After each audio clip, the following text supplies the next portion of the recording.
દિલ્હીમાં 5 ફેબ્રુઆરીએ એક તબક્કામાં વિધાનસભાની ચૂંટણી યોજાશે. પરિણામ 8મી ફેબ્રુઆરીએ આવશે.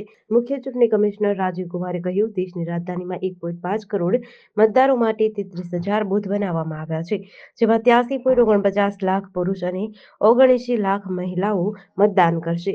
2 લાખ નવા મતદારો છે. 830 મતદારો 100 વર્ષથી વધુ ઉંમરના છે. આ પહેલા મુખ્ય ચૂંટણી કમિશનર રાજીવ કુમારે ચૂંટણી પ્રક્રિયામાં ગેરરીતિના આરોપો પર 30 મિનિટ સુધી તથ્યો સાથે સ્પષ્ટતા કરી હતી. તેમણે કહ્યું, ચૂંટણીમાં મતદારો વધારવાના અને ચોક્કસ વર્ગને નિશાન બનાવવાના આરોપો ખોટા છે. ચૂંટણી પ્રક્રિયા પૂરી થવામાં સમય લાગે છે. આ બધું એક નિશ્ચિત પ્રોટોકોલ હેઠળ થાય છે. આ વાત સમજાવવા માટે રાજીવ કુમારે 2 શાયરી વાંચી હતી. 2020માં આમ આદમી પાર્ટીને 53.57% મતો સાથે 62 બેઠક મળી, જ્યારે ભાજપને 8 બેઠકો સહિત 38.51% મત મળ્યા હતા. કોંગ્રેસને 4.26% મત મળ્યા હતા, પરંતુ પાર્ટી પોતાનું ખાતું ખોલવામાં નિષ્ફળ રહી હતી. 2015ની ચૂંટણીમાં પણ કોંગ્રેસને એક પણ બેઠક મળી ન હતી. ચીનના તિબેટ પ્રાંતમાં મંગળવારે સવારે આવેલા ભૂકંપના કારણે 53 લોકોના મોત થયા છે, જ્યારે 62 લોકો ઘાયલ થયા છે. ચીનના સત્તાવાર ન્યૂઝ એજન્સી શિન્હુઆ અનુસાર સવારે 9 વાગ્યાની આસપાસ આવેલા ભૂકંપનું કેન્દ્રબિંદુ તિબેટના શિજાંગમાં જમીનથી 10 કિલોમીટર નીચે હતું. ભૂકંપના આંચકા ભારત સુધી અનુભવાયા હતા. બિહાર, આસામ અને પશ્ચિમ બંગાળ સહિત દેશના ઘણા ભાગોમાં જોરદાર ભૂકંપના આંચકા અનુભવાયા હતા. ભારતના નેશનલ સેન્ટર ફોર સિસ્મોલોજી અનુસાર રિક્ટર સ્કેલ પર તેની તીવ્રતા 7.1 હતી. ભૂકંપની અસર ભારતના નેપાળ, ભૂતાન, સિક્કિમ અને ઉત્તરાખંડમાં પણ જોવા મળી હતી. હાલમાં ભારતમાં ભૂકંપના કારણે જાનમાલના કોઈ સમાચાર નથી. એનસીએસે અહેવાલ આપ્યો છે કે પ્રથમ ભૂકંપ પછી તરત જ પ્રદેશમાં વધુ 2 ભૂકંપ આવ્યા હતા. સ્થાનિક અધિકારીઓ સતત પરિસ્થિતિની સમીક્ષા કરી રહ્યા છે, જેના કારણે મૃત્યુઆંક પણ વધી શકે છે. સુરતના પૂણા ગામ વિસ્તારમાં રાધાકૃષ્ણ સોસાયટીમાં ગ્રાઉન્ડ ફ્લોર પર આવેલા મકાનમાં એક રૂમમાં રહેતા પરિવારના 5 સભ્યો સહિત 6 લોકો ગેસ સિલિન્ડરમાંથી ગેસ લીકેજ થયા બાદ બ્લાસ્ટ થતા દાઝ્યા હતા. મકાનના બીજા રૂમમાં એક સિલિન્ડરમાં બ્લાસ્ટ થતા બંને રૂમમાં આગ લાગી હતી. તમામને સારવાર અર્થે સ્મીમેર હોસ્પિટલે ખસેડાયા હતા. 3ની હાલત ગંભીર છે. તમામને વધુ સારવાર માટે ખાનગી હોસ્પિટલે ખસેડાયા છે. આગમાં દાઝેલો પરિવાર મકાનના એક રૂમમાં ભાડે રહેતો હતો. રાત્રિના સમયે રૂમમાં રહેલો ગેસ સિલિન્ડર લીકેજ થયા બાદ સવારના સમયે કોઈ કારણોસર સ્પાર્ક થતા બ્લાસ્ટ થતા આગ ફાટી નીકળી હતી. ચીનમાં હ્યુમન મેટાન્યુમોવાયરસના કેસોમાં વધારો થતાં દુનિયાભરમાં ખળભળાટ મચી ગયો છે. સોમવારે ગુજરાત સહિત ભારતના 4 રાજ્યોમાં આ વાયરસના 6 કેસ નોંધાયા હતા. આ વાયરસના તમામ દર્દી બાળક છે. હવે નાગપુરમાં પણ આ વાયરસના 2 નવા કેસ નોંધાયા છે. જોકે નિષ્ણાતોના જણાવ્યા પ્રમાણે આ કોઈ નવો વાયરસ નથી અને તેનાથી ભયભીત થવાની જરૂર નથી. જોકે સુરતના ડોક્ટરોએ સ્પષ્ટતા કરી છે કે એચએમપીવી કોઈ નવી બીમારી નથી. ડોક્ટરોનો દાવો છે કે આ વાયરસ ભારતમાં વર્ષોથી છે અને સુરતમાં આના ઘણા કેસ પણ સામે આવી ચૂક્યા છે. સોમવારે અમદાવાદમાં 2 મહિનાના બાળકમાં હ્યુમન મેટાપ્યુમો વાયરસના ચેપ જોવા મળ્યો હતો. આ બાળક રાજસ્થાનનું છે અને સારવાર માટે અમદાવાદ આવ્યું હતું. આ પહેલા સોમવારે સવારે કર્ણાટકમાં 3 મહિનાની છોકરી અને 8 મહિનાના છોકરામાં આ વાયરસ જોવા મળ્યો હતો.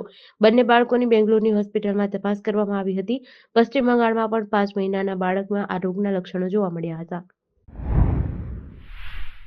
ગુજરાતમાં ફરી એક વખત ઠંડીનો રાઉન્ડ શરૂ થયો છે. ઉત્તર ભારતના રાજ્યોમાં ભારે હિમવર્ષાના કારણે ત્યાંના ઠંડા પવનો ગુજરાત તરફ આવી રહ્યા છે, જેના કારણે છેલ્લા 2 દિવસમાં ગુજરાતનું તાપમાન 4 થી 5 ડિગ્રી જેટલું ગગડ્યું છે. આ સાથે જ વહેલી સવારે ઠંડા પવન ફૂંકાતા વધુ ઠંડીનો અનુભવ થઈ રહ્યો છે. હજુ પણ આગામી 5 દિવસ વાતાવરણ યથાવત રહેવાની સંભાવના છે. આગામી 48 કલાકમાં હજુ પણ વિવિધ જિલ્લાનું લઘુત્તમ તાપમાન 1 થી 2 ડિગ્રી સેલ્સિયસ ઘટવાની સંભાવના છે. ઉત્તર મધ્ય અને દક્ષિણ ગુજરાતના જિલ્લાઓમાં લઘુત્તમ તાપમાનમાં 24 કલાકમાં 0.5 થી 1 ડિગ્રી સેલ્સિયસનો ઘટાડો થયો છે, જ્યારે સૌરાષ્ટ્ર કચ્છનું લઘુત્તમ તાપમાન યથાવત છે.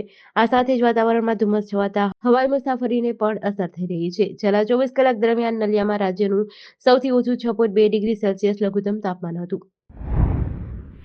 પાટણના જગજારી બાળ તસ્કરી કાંડના વધુ એક આરોપી રૂપસંગ સોમાજી ઠાકોરની નિયમિત જામીન અરજી પાટણના સેશન્સ જજ પ્રશાંત એચ શેઠે ફગાવી દીધી હતી. આરોપી રૂપસંગજીની પોલીસે અટકાયત કરી હતી, જેણે મૂકેલી જામીન અરજી પાટણની જ્યુડિશિયલ કોર્ટે પણ તારીખ 24/12/2024ના રોજ નામંજૂર કરી હતી, જેથી તેને પાટણની સેશન્સ કોર્ટમાં અરજી કરતા તે પણ નામંજૂર થઈ હતી. આ કેસમાં અત્યાર સુધીમાં બોગસ તબીબ સુદેશ પાચાભાઈ ઠાકોર, શિલ્પાબેન ઠાકોર, નરસંગ ઉર્ફે નરેશ રબારી, ધીરેન્દ્ર પ્રતાપસિંહ ચાવડા, અમૃતભાઈ ભવાનજીની અટકાયત થઈ ચૂકી છે, જેઓના નીચલી કોર્ટે અગાઉ જામીન નામંજૂર કરતા તેઓ સબજેલમાં છે. જે પૈકી અગાઉ અમૃતજીએ મૂકેલી જામીન અરજી પાટણની સેશન્સ કોર્ટે ફગાવી દીધી છે. અમરેલી જિલ્લામાં સૌથી વધુ ઓવરલોડ વાહનો અને અલગ-અલગ રેતી પથ્થરો, કોલસા, બેલા સહિત ગેરકાયદેસર ખનીજ ચોરીના વાહનોની હેરાફેરી વધતા જિલ્લા કલેક્ટર અજય દહિયાએ અલગ-અલગ વિસ્તારમાં આવેલ તાલુકા મથકના મામલતદારો, પ્રાંત અધિકારીઓને કડક સૂચના આપી કાર્યવાહી કરવાની સૂચના આપી હતી. જેમાં અમરેલી, લાઠી, ખાંભા, રાજુલા, જાફરાબાદ સહિત વિસ્તારોમાં ગેરકાયદેસર ખનીજ ચોરી કરતા વાહનો અને સૌથી વધુ આરટીઓ નિયમો તોડી ચાલનારા ઓવરલોડ વાહન ચાલકો સામે રીતસરની તવાઈ બોલાવવામાં આવતા ખનીજ માફિયાઓમાં ફફડાટ ફેલાયો છે.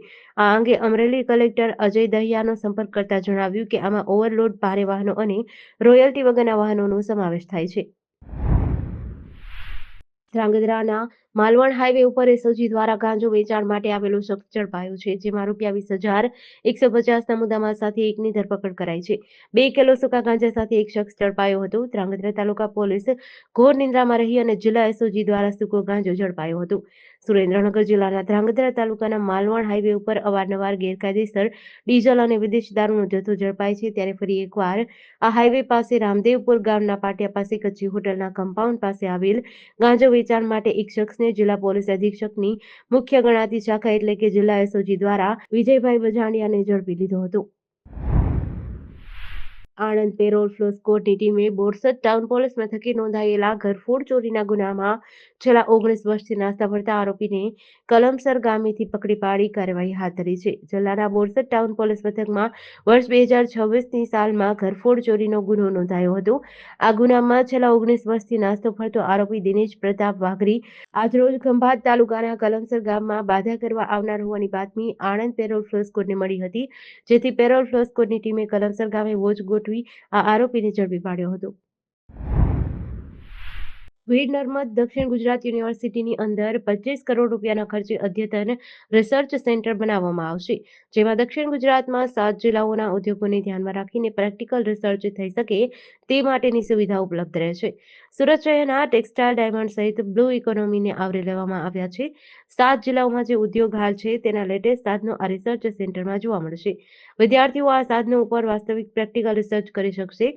સુરત સ્થિત વીર નર્મદ દક્ષિણ ગુજરાત યુનિવર્સિટી હવે સંશોધન ક્ષેત્રે નવો ઇતિહાસ સર્જવા જઈ રહી છે.